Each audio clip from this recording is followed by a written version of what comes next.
The KRGS Doors Show, proudly brought to you by KRGS Doors. For all your shopfront roller shutters, roller grills, folding closures and bifold doors, visit www.krgsdoors.com.au. Welcome to the KRGS Doors podcast. I'm your host, Drew Blackman.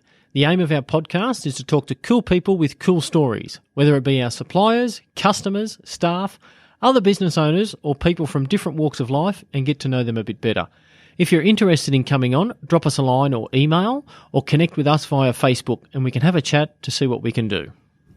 Today on episode 34 of the 18-month-old KRGS Doors podcast, I'm joined by KRGS Doors Managing Director Clayton Blackman and Phil Saddleton from Gibson Retail Solutions, a multi-faceted retail solutions company with roots going back over 90 years in the Australian retail landscape.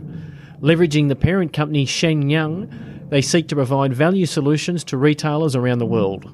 A values-led business who prides itself in finding creative and innovative ways to deliver value.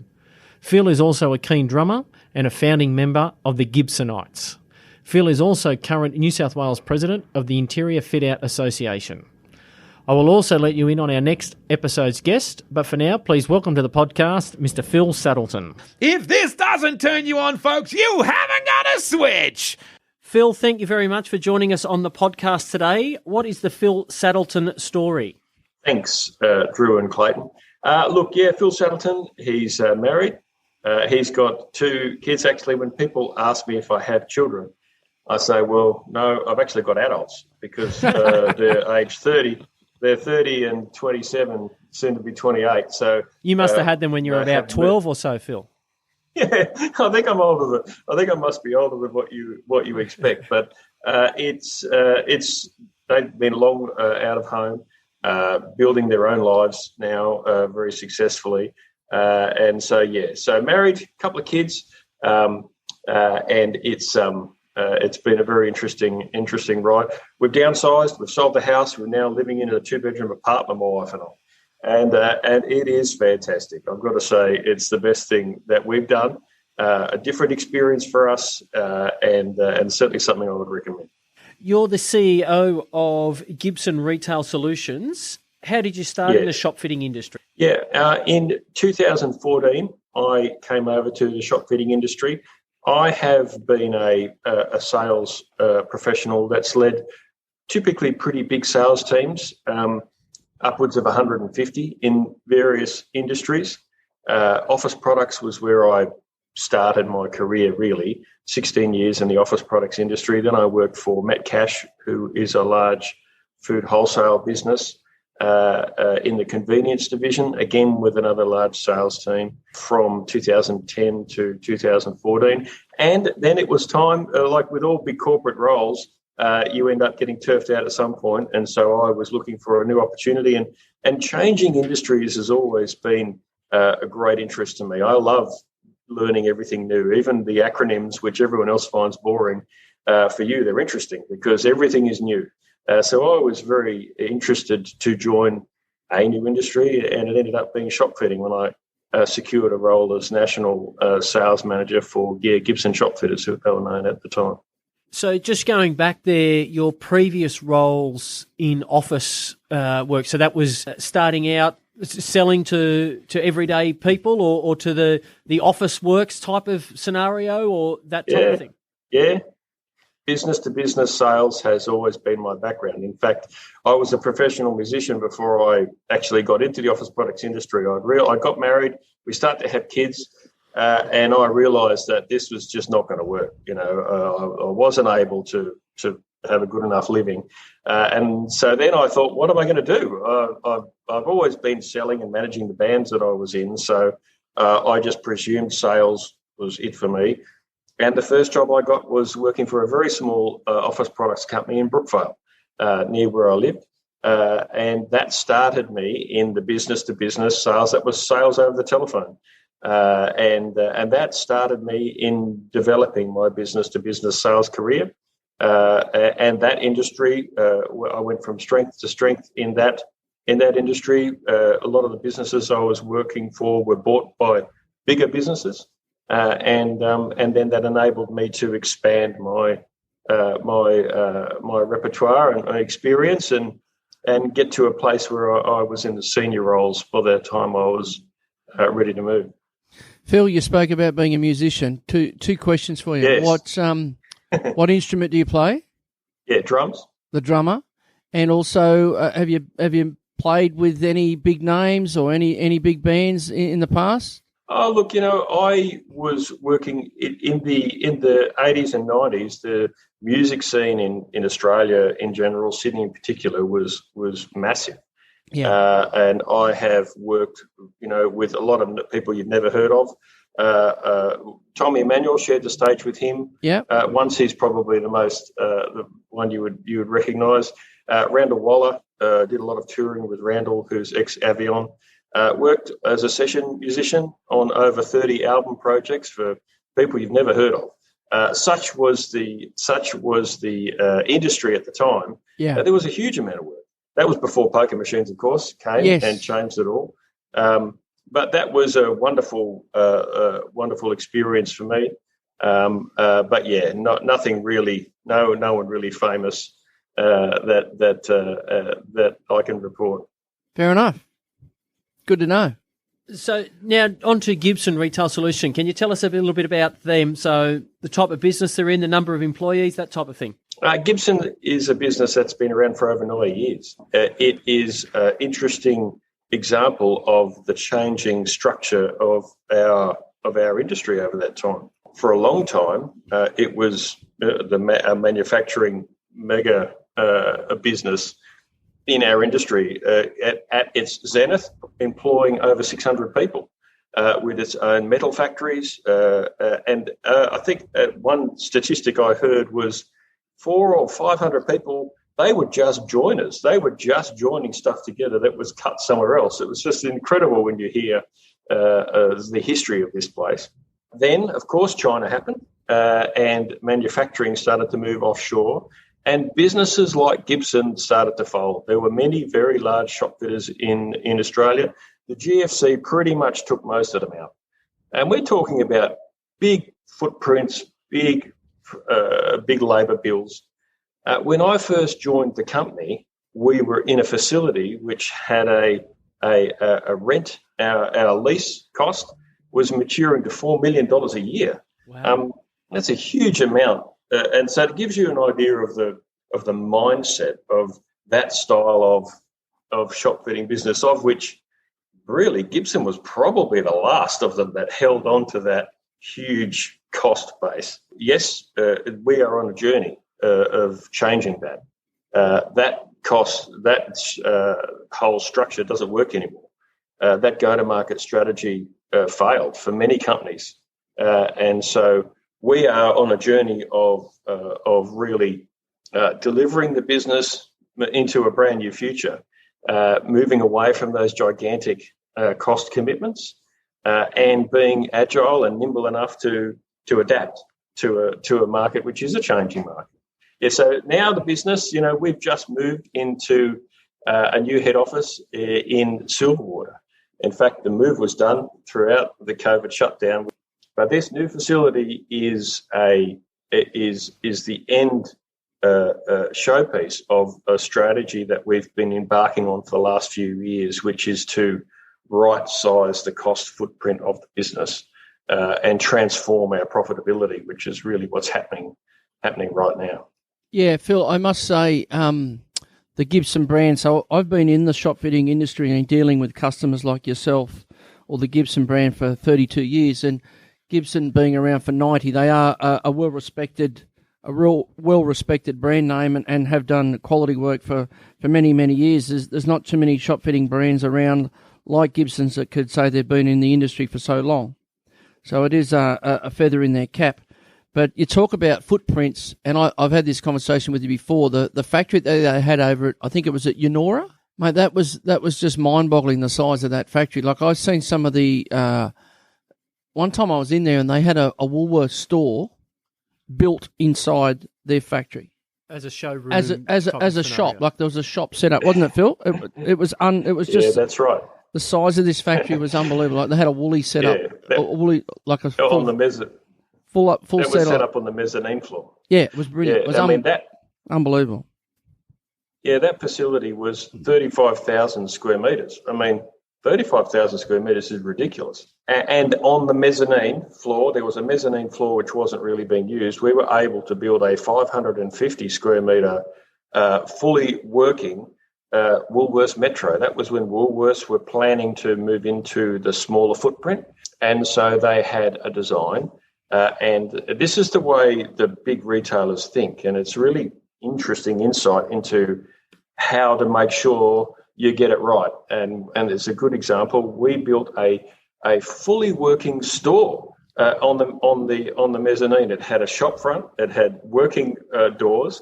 It was completely stocked. Yeah. Woolworths stocked it. Yeah. There was they were baking bread, making coffees, roasting chickens. That's the thing that it surprised me the most about. Like when you walked in, this was like Woolworths Eunora, but it was inside. It was inside Gibson's factory. It was unbelievable. Our factory. It was unbelievable. And so they fully staffed it. They had the IT up. They were testing everything. They then bussed in 200 customers to shop, store inside our warehouse. And then they had exit interviews with them all afterwards. What did you like? What didn't you like? And then if you were able to see what was in our factory and then what actually got rolled out, it was completely different. They changed almost everything about what they were planning to do, what they thought they wanted to do. And then after the experience and the feedback, they went and made a whole heap of changes. And that, I think, shows the insight of some of Australia's best retailers. They don't do things by accident. These things are done, and it came at a huge cost. But the payoff is that they have a business model which has now repaid that investment many times over. I guess the smart thing in that situation, Phil, with Woolworths, they're testing it. They're not testing it on the customer, but they are testing on the customer. You know what I mean? So they haven't actually They haven't actually gone ahead and built a shop and let's chance this. They've put one inside Phil's factory, and then brought in the customers. Okay, these are the changes that we need to make. So they've actually dipped their toe in the water before they've actually put one together. And strategically, they've been able to outsmart their competitors for the time. Yeah. Typically, you'll put a store out there, you'll test it for 3-6 months, you'll see how it goes. All your competitors know what's going on. They'll try and catch up, I guess. And, of course, the Coles Woolies arms race is ever present. And they were able to test it in secret and then move straight to rollout, which took everyone by surprise. Well, but if you had known the preparation that was done, exactly, then it's not a surprise then. Exactly. The Phil talks about his new showroom there that they've got over at Silverwater, and I've had the opportunity. Phil's invited me over and showed me through, mate. It looks really good. You've done a tremendous job. Not quite finished off as yet, but I'm sure when it is finished off and it's got that Gibson branding on it, it'll still look $1 million. Well done. Yeah, very proud of this new place, and as part of our strategic direction, we moved from Eunora to Granville. There was a big reduction in rent there. Moving from Granville to Silverwater has seen an 85% reduction in the rent that we were paying at Granville in moving to Silverwater. So we are setting the business up for a very different future. And yeah, we'd love to have you over. And anyone listening, if you're around Silverwater, we're on Carnarvon Street. It's pretty easy to find. Good spot. I've got a coffee machine here that never stops. Good spot. It must be difficult as the CEO of juggling that fine line of getting everything right for the size of the business, but also ensuring that you're still servicing your customer as well. That you've gone from this huge manufacturing and you can do everything to, hang on, we need to be smaller and reduce, but we still also need to make sure we service the customer. Yes, that's right. And it's really about shifting costs from fixed cost to a variable cost. And we've done that predominantly by carving out our factory business. Now, the factory, Gibson has always been a manufacturer in Australia, but right now we don't have a factory. I sold the factory business to our factory manager, Lee Crow. He's now gone and set up his own business called LCR Shopfitters. They're based in St. Mary's. They predominantly they still do all of Gibson's work, but they work for other shop fitters now too. Yeah. Because again, you need scale in this business, and Gibson having its own factory, you kind of need a factory 9-10 months of the year. Yeah. The months that you don't need a factory, you get punished by it. Yeah, you're still paying for those overheads. For that factory to then go and find other customers so that they're able to broaden their client base, get more income, not so reliant on one. So we still, they are part of our family and forever will be.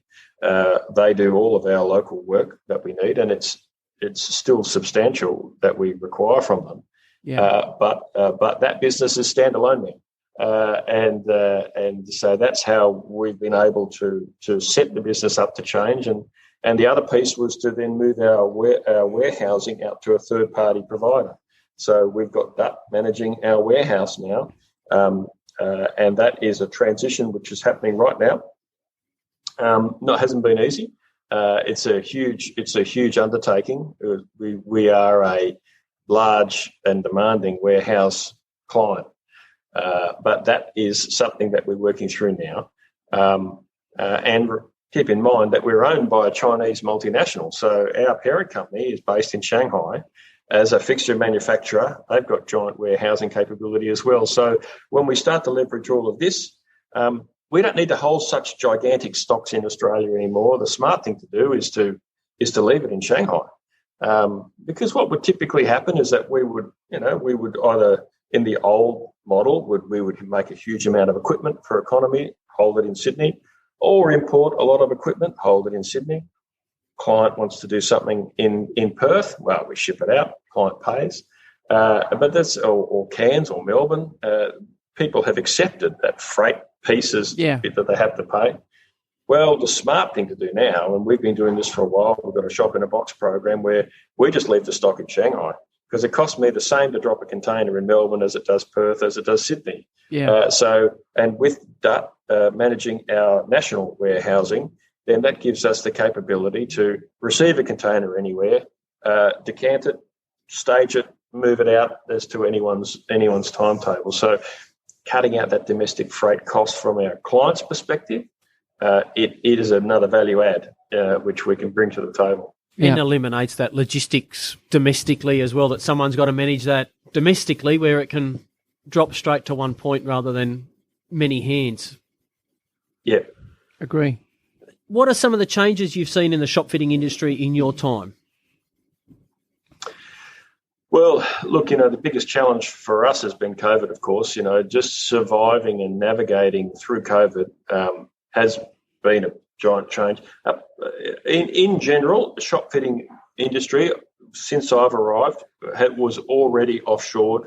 The manufacturing had already offshored. That is continuing to a certain extent. But I think the biggest change for me is being able to navigate through COVID and what it meant, how it impacted us, especially the first time around the shutdowns happened. That has been the biggest challenge that I've certainly faced in my professional career. And to get this business through, what has been a circumstance which has never had to face before. With the first shutdown, our line of credit to our parent company was removed. We had some very difficult moments on how to get the business through, and I've got to say it was the choice of the staff, the entire Gibson staff, who chose to go to 3 days a week to reduce the cost on the company, to allow the company the headroom it needed in cash management to actually survive that first shutdown period. And so there was 36 Gibson staff that made that sacrifice, and they're remembered here as the Gibson 36ers because they got us through. They did what no one else who'd ever worked for Gibson has ever been asked to do before, and they didn't hesitate. So we were able to get through on the strength of our own staff, which is a great story in itself. But look, so the biggest change, I'm still relatively new, you would have to think, in this industry. But for me, the biggest change or the biggest challenge has just been getting through COVID. I guess also, mate, that's for a small business owner as well. Like there's no playbook, or there's no history lesson, or you can't really go to someone and say, hey, what do you think of this? How did you get through this in the past being in a small business? You know what I mean? Because it's all brand new to everyone from different levels of business on how you're going to cope with this COVID situation. So, there's no rhyme or reason to go back and say, hey, well, we did it this way last time, because it hasn't happened before. No, that's right. That's right. So we were pretty badly affected the first time round. We didn't qualify for any government help because we were up on prior year's sales, and it was just a sales metric which they used, and so we were in trouble. But as I mentioned, we got through, and half of our customers blew up and ran and just disappeared.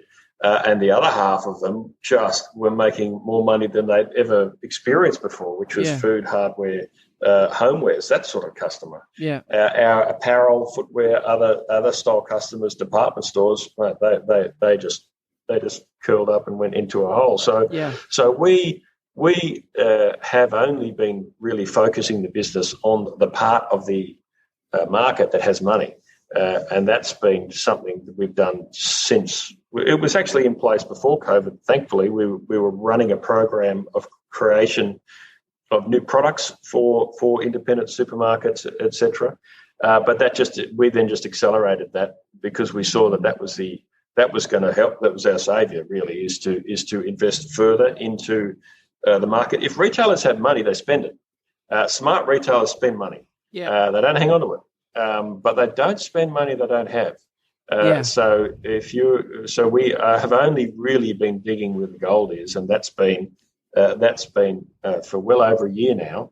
And I think the business is much better off as a result of that. With those clients, to get them, do you advertise, or is it more repeat business, word of mouth? How do you hang on to them clients, but also get new clients? So it's in business to business sales. It's face to face, even though or Zoom to Zoom, you might say today. But we have a face to face sales force. There's 9 of us. I think that we've got 33 staff now. 9 of us. I'm one in the sales team. So over indexing on sales because that sales relationship is everything. Yeah. We know exactly who our potential clients are. Advertising doesn't help us. We know exactly who we want, and we are going out, developing relationships with them, identifying areas that we can help them with, and working with them to try and get an opportunity to show them what we can do. Yeah. So we know exactly who the potential clients are for us, and so being able to hang on to our major clients and grow into the remainder of the market, that's our focus now. Does that come through market knowledge or history, where you mentioned before you look to go where the money is or dig where the gold is? Do you look at, okay, well, we know X brand may have some money or they're looking to expand, let's attack them? Look, it's probably sectors more than individual brands. For example, the food sector, supermarket sector, we know that in general, all the way through to convenience, from the large supermarkets all the way down through the convenience stores, they're making money. They've had a circumstance which they've never seen before. So everyone involved in that is then part of the target.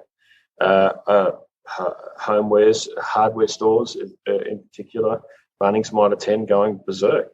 Homewares, Harvey Norman, Freedom Furniture, Fantastic Furniture, those guys are all doing fantastic, really good out of this. So they're the businesses and the market sectors that we identify as being buoyant, being liquid, having money to spend. So we want to be a part of that discussion. I guess, Phil, a new challenge that you haven't mentioned yet, and you should be congratulated on, is You and I are both involved in an industry which is called the Interior Fit Out Association, IFA, and you have just become recently the President of New South Wales.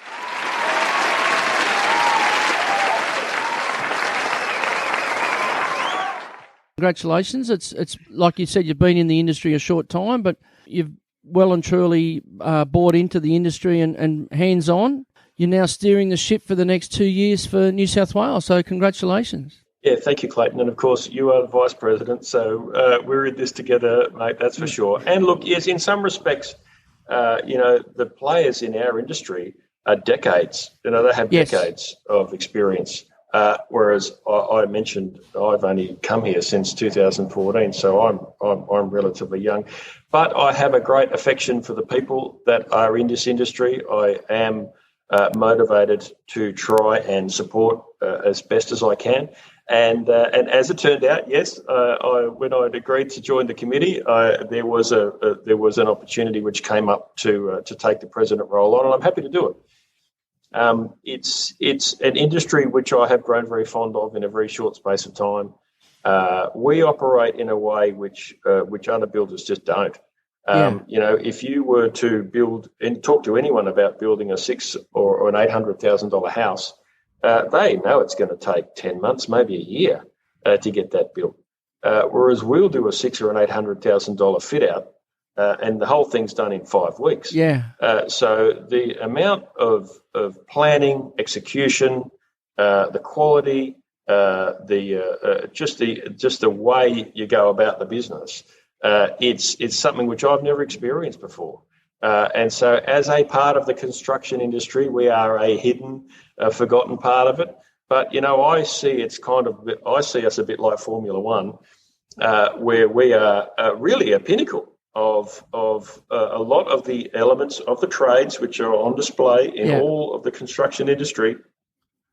In shop fitting, no one is able to do what we do in the time and the pressure that it gets done. And that, I think, is something to be proud of, and it's something that I'm happy to support and represent and play my part in seeing this industry continue successfully. Yeah, well, I must say, mate, being in the role for such a short period of time, you've definitely brought in a lot of enthusiasm, and I think you're steering us in the right direction. Yeah, thank you, mate. And just a second, I think you've got a lot to offer to the role as well. Probably only being fresh in the industry, it may come with fresh eyes, as they say, and you may have something to look at it in a different way and a different perspective as well. You're saying he hasn't been worn out yet? Like shop fitting industry hasn't chewed you up and spat you out yet, Phil? Give it time. Give it time. That's right. But you are right in what you say, where it's a 6-week turnaround to create this shop. And you have a look on some of these shop fitters' social pages that they get the shop and they've actually got to defit it, strip it back to the shell, and then start again. So whether it be plumbing, the ceiling, the floor tiles, everything goes back into it in such a short period of time to get the doors open so the tenant can start making some money. But people don't see that side of things. They walk past and there's a hoarding, and next time they walk past there's a shop and they, okay, I didn't really realise. But inside that, there's so much work that's going on. Shop fitters pretty up the concrete. Yeah, that's right. And it's given me something to be proud of in my professional career that I've never really experienced before. I've always been working in industries where, you can, like I won a $300 million deal once with BP when I was working for Metcash. And that was satisfying, but I couldn't point to anything. I couldn't show, there was nothing that gave me a sense of satisfaction, whereas we build a store, there's a Uniqlo store we built in Parramatta, which is dear to me because it was such hard work and I had to get so involved to get it across the line. And every time I see that store, I'm reminded of the difficulties, but I've got something to be proud of. I've never experienced that before. So then, as we're able to put our equipment around the place and build various stores over the years, that's given me a feeling which, I haven't really known of, and it's a wonderful thing to be able to stand back and see something that you've created. Yeah. Knowing all of the hardships that no one else is aware of, that's the whole idea, right? You don't tell them, but it ends up being great. And as you said, no one else knows because no one sees that there's a Gibsons have done that store or whatnot, that they walk past and, yeah, it's an OPSM or it's a whatever, but no one knows the actual shop fitter other than the guys that were involved that, hey, we did that job. And Clayton's the same. I know Clayton's girls are terrible. They hate going shopping with him because they walk past and, oh, we did that door and that door up there, we did that one, and the one around the corner, we did that door as well. I drive along the street, and I was just thinking when Phil mentioned that, I drive along the street and you look back at, oh, okay, yeah, we did that door there and that shop there, and like, I've been doing it for 30 years, so you're driving around and you see different ones that we've done and shops that have on the streets or different areas that have been installed and then bowled over and there's something else now, you know what I mean? So you get to see along the years of it. It's funny you say that everyone knows, Clayton and I both worked for a previous company, Monarch Doors, in our industry, and there's a Toyota over at Mossman. Yeah, I think it is. Military Road. And Clayton actually sold the door and I installed it, and it must have been, it would have been 22 odd years ago, and I still drive past there, and I look, and that door's still there, and I know I installed it, and Clayton sold it to them. But yeah, every time I go past there, I have a look at that door. It's the same when we go to the SCG.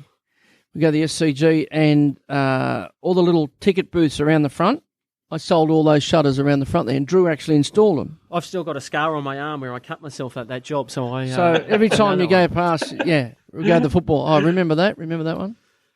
Yeah, but it's a dimension of job satisfaction that I've not experienced before.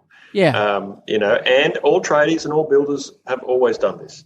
But I'm enjoying it in some respects for the first time. Hey guys, sorry to interrupt the podcast, but we have some exciting news from our sponsor. KRGS Doors recently released their new Clear Glide Clear Stack bifold door infill range in conjunction with Ostron surfaces, using the K-Mail seamless mesh. K-Mail's architectural mesh is world-leading innovation in material development. A modern chainmail fabric consisting of polycarbonate interlinked rings formed seamlessly together.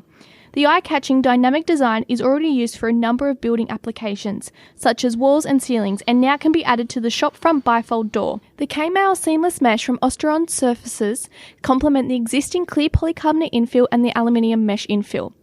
The range of colours of the K-Mail seamless mesh alongside the Dulux powder coating range means the KRGS Doors bifold door can enhance your shopfront while adding security, and allows you to engage your customers while your store is closed. For more information about the KRGS Doors range, please visit www.krgsdoors.com.au or call 1800 897 822. Now back to the podcast. Before you mentioned that when you're a musician you never played or no one of note of fame, can you tell us about the Gibsonites? The Gibsonites. That's quite funny. So my head of sales is a guy called Trevor Salomon, and the Salomons used to own Gibson. They bought the Gibson business from the Gibson family. The Salomon family owned our company for 30 years, and then in 2016 it was sold to the Chinese multinational ShanYoung. Trevor was one of three sons working in the business. He was in my sales team, and then when I took the CEO role on, I promoted him to head of sales. I got to know Trevor over this time, very talented, very skilled in our industry, but he was a bass player. And so we were talking about spending our youth, me playing drums and touring a lot, and him playing bass and recording and doing all sorts of things in different bands he was in. And I thought about it before I was the CEO, actually, when I discovered that Trev was a bass player. I'm thinking we could probably put a band together, if we found other talent in the business. So anyway, when I became the CEO, gave me a license to be able to do things like this. So we then went and found a professional guitar player and singer called Mitch. He's a friend of Trev's, so he's he's the real deal. And Sarah, our head of customer service, plays keyboards. So she's a classically trained pianist. She's never played in a band before, but such is her great attitude. She said, "Oh yeah, I'll give it a go." So we play at the end of your party, which unfortunately we haven't been able to have the last couple of years because of COVID. But the idea is that we just do one set at the end of your party. The last Friday we are working in December, and we have We take songs and we change the lyrics to them and sing about our industry. Like there's New Sensation is an NXS song. Yes. So that was changed to New Variation as we sing that out. And so there's just no end to these things. It's really quite funny how, and so you've got, I have an ear out, half the year I have an ear out as to what the set list might be, and then we'll do it. Stora always opens on time. Hold the Line is a Toto song, so we changed the lyrics to that. The store always opens on time. So everything's about working all night, typical shop fitting stuff. It can be quite funny. So it's a bit of a laugh. And anyone, again, listening, when COVID's finished, we have a party every year at Gibson. We're probably going to take it out of the factory, which is where we normally have it, and hire a proper venue, like a pub, because what we need is food, drink, and a good stage. So it will come back, and it should be a pretty fun event. For everyone, keep an eye out for the Gibsonites' first record sold in good and bad record stores. One night only. One night only, that's right. Keep an eye out for tickets. Never to be returned. No, that's awesome. And it must be for the staff to see their CEO up there on stage building out the drums, must really break down the walls of, actually, he is one of us. Yeah, look, everyone's got talents that perhaps they don't talk about. A lot of people it's like a party trick for me because a lot of people don't realise I play drums. I don't have a drum kit. I don't have a drum kit anymore. I sold all my equipment. But I can still play. You spend 5,000 hours doing anything, you'll still be able to do it. So it is a bit of a party trick, I guess. But everybody's skilled at something, and everybody has a story, or everybody is really interesting in some way and talented. So it's no surprise that in any business, you've got people who've got talents which perhaps they don't talk about. But if given an opportunity to bring forward, it does. It gives them a chance to show it. But look, I think half the business thinks it's funny. Half the business probably is embarrassed because they don't know what's going to happen. And it's not the best band in the world, but it is quite fun.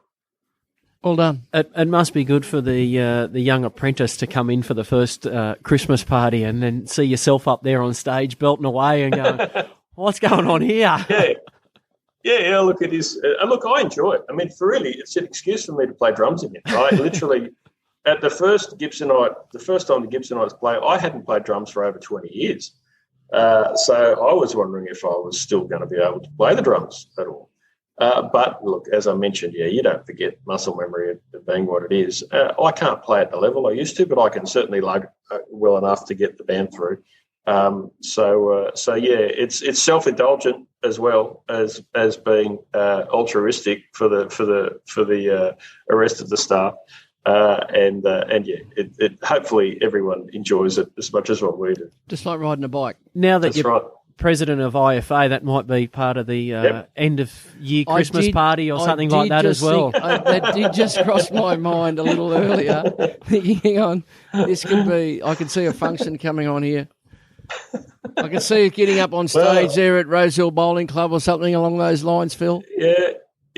Look, it's always fun. Look, musicians, we're a show-offs at heart. So given half the chance, we'll all want to try and get involved.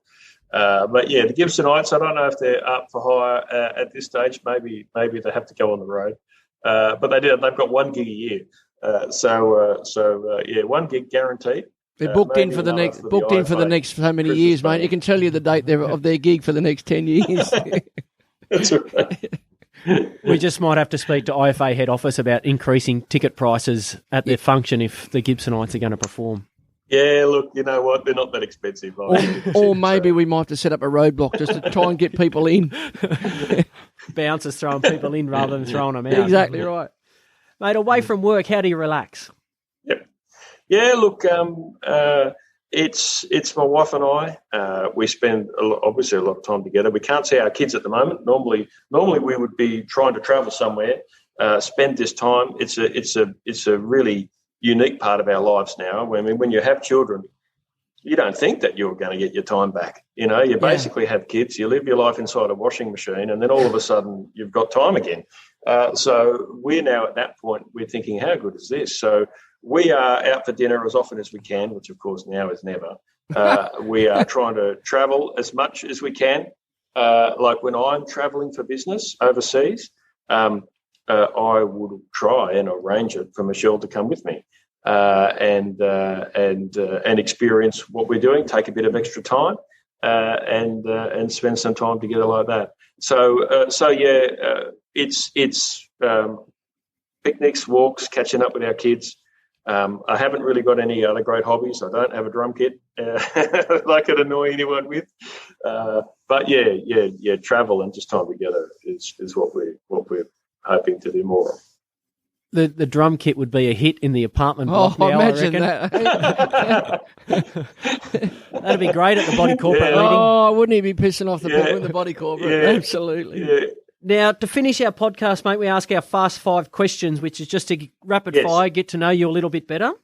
What would be your last meal? Okay, so if you want to think about my breakfast, it was porridge and scrambled eggs mixed together. Wow. Okay. So it's my wife thinks it's just an abomination, but my daughter got me onto it. I was having scrambled eggs on toast. She said, "Look, you should get rid of the bread and have porridge instead." So I put it on the porridge, and she said, "God, I didn't think you were going to do that, but what else was I going to do?" Anyway, I've been having it for years, and that's my breakfast. What about your favourite meal, Phil? Favourite meal? I really enjoy a lot of Asian cuisine, especially when I travel. Of course, I go to China a bit. Favourite meal? Probably wonton noodle soup. You know, that's a great meal for me. We haven't had that one. What's your drink of choice? Gin and tonic. G&T? Shall we have one? Shall we have one? Well, we are recording at 11:17, so yeah, why not? Oh, it's pretty close, mate. Yeah, might as well. I'll allow It's it. 4:00 in New Zealand. I'll allow it, mate. If you could trade lives with anyone for a day, who would it be and why? Look, there's an Australian drummer. His name is Virgil Donati. No one would know him. He is just the most incredible technician. I've always admired him, been in awe of his ability. And so if I could trade one day with Virgil to just experience what it's like to know your craft that well, that would be something which I would love to do. Who's yours, Drewy? Who do you, if you could trade? I really haven't thought about it. I'm not too sure. You caught me off guard. What about yourself? Oh, Elvis Presley. Elvis? Yeah. It'd be a bit confined in that box he's in. I know it could be a bit crowded, but in his heyday, I wouldn't mind having a go of Elvis Presley for a day. Yeah, he'd be one up there. Probably God for me. Who's your favourite superhero and why? Yeah, favourite superhero? I don't really have a favourite superhero. If I was to try and pick one, I would think probably Thor, because it might have been the last one I saw. And he has some pretty funny lines. So yeah, let's go with that. And with his hammer, he'd go all right in the shop fitting industry as well. That's that. Well, he'd be That's prepared. right. He'd be prepared, wouldn't he? He could fix the odd stuck roller door, couldn't he? With Exactly Yes. right, mate. Exactly. It's preparation. And finally, if heaven does exist, what would God say when you arrive at the pearly gates? I think he'd say, "Mate, I was wondering if you were ever going to turn up." Or something like that. Excellent. Just double back. Probably for me, trade lives, Cristiano Ronaldo or some famous soccer player like that or something. Oh, yeah. I reckon that'd be all right too. He goes all right. Yeah. He wouldn't be short of a quid either. No, that's exactly right.